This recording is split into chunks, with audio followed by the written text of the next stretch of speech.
Morning, Monday the 8th. Thanks for joining me. I've just recorded a video on the Forex pair, so please make sure you look at that. I've gone through a lot of Forex pairs, so there's quite a few trade ideas for you there. Now, I am looking at gold, silver, oil, and the stock markets. I need to remind you that there is a very, very significant potential triple top here. This is a very rare pattern, but when it works, it really works. This is a weekly chart. This triple top has built up over a long period of time. We had a shooting star candle on the second peak.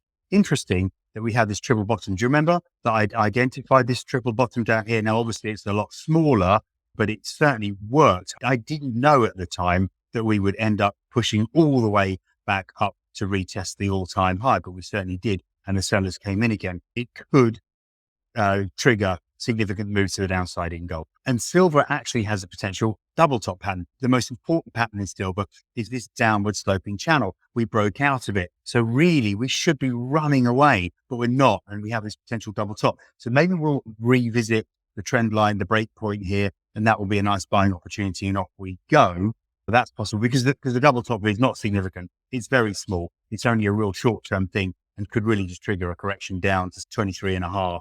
And obviously I'll be monitoring that for you. We do have some patterns and trends to trade here in silver, in gold, and we also have one in oil. Now, if you have not been paying attention to me, you should be. Make sure you've got that notification bell rung, because we had huge support around the $65 area. The first time we bought oil down there, that worked extremely well. The second time, we got a long lower wick on the candle. And if you're following my daily report, you would have already known that on Thursday, because we retested the previous low, big bounce, nice hammer candle indicating that the double bottom was very valid with that bullish candle. And the next day we've got this big bullish candle, and we have this morning star pattern.